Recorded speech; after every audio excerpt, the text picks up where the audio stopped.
रूस यूक्रेन की जंग में जो दिख रहा है उससे कहीं ज्यादा हो रहा है।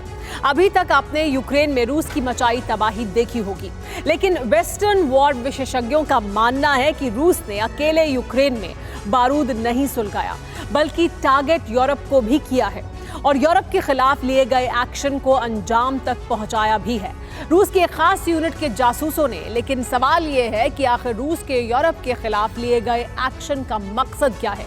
देखिए ये रिपोर्ट। ऑपरेशन सैबोटाज, यूरोप में डॉकेज। रूस यूक्रेन की जंग में हर बार हालात ऐसे बने जिससे पूरी दुनिया में न्यूक्लियर संकट की आशंका बनी रही। कभी रूस ने यूक्रेन को तबाह करने में कोई भी कसर नहीं छोड़ी, तो कभी यूक्रेन की कार्रवाई रूस पर भारी पड़ी। और ये सब हुआ उन देशों की मदद के जरिए जो यूक्रेन के पक्ष में शुरू से खड़े हैं। हालांकि ये वो देश हैं जिनकी 80% जरूरतें रूस पूरी करता है। बावजूद इसके अमेरिका के बैन को इन देशों ने आंशिक समर्थन देकर यूक्रेन की झोली में बारूदी मदद डाली। लेकिन अब यूक्रेन के साथ साथ उन देशों का भी भविष्य खतरे में पड़ता नजर आ रहा है जो रूस से पूरी हो रही जरूरतें लेकर भी जंग में यूक्रेन के मददगार हैं, यानी यूरोपियन कंट्रीज।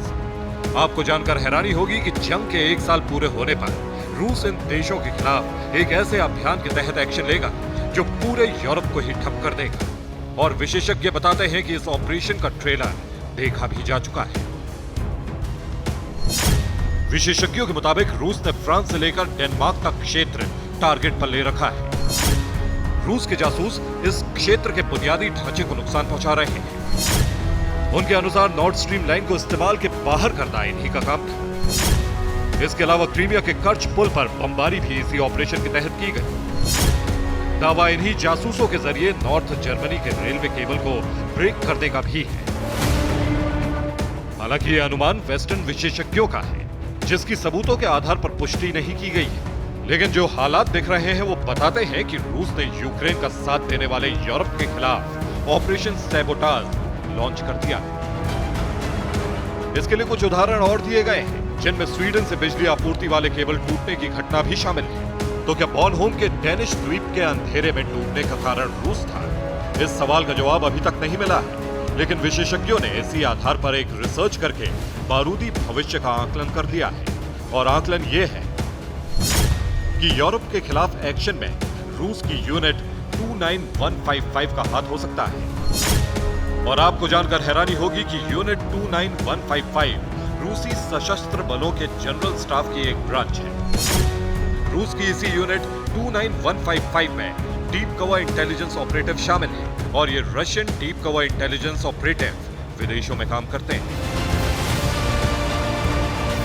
यानी जो यूनिट 2009 से अस्तित्व में है वो भी ऑपरेटिव है और इसके एजेंट से एक ऐसी जंग लड़ रहे हैं जिसमें दुश्मन की तरफ से पलटवार की गुंजाइश ना के बराबर है। लेकिन सवाल यह है कि यूरोप के ढांचे को नुकसान पहुंचाकर रूस भविष्य के किस रास्ते को तैयार कर रहा है। विशेषज्ञों के अनुमान के मुताबिक रूस ने यूरोप को ठप करने का प्लान बनाया है। इसी प्लान के तहत यूरोप पर सीक्रेट अटैक जारी है। अभी तक यूरोप को काफी ढांचागत नुकसान पहुंच चुका है, लेकिन जंग के 1 साल पूरे होते ही यूरोप की जरूरतें पूरी करना रूस बंद कर देगा। यानी रूस वो करने वाला है जिसकी आशंका तो है, लेकिन वो सख्त कदम पुतिन कब उठाएंगे उससे पूरा यूरोप अनजान है। कैरोलिना यूनिवर्सिटी के प्रोफेसर जोसेफ फिटसन किस ने तो यहां तक दावा किया है कि रूस की यूनिट 29155 में अब भी 200 से ज्यादा एजेंट्स काम कर रहे हैं और वो सब यूरोप में एक्टिव है। Bureau report, TV9 Bharatvarsh.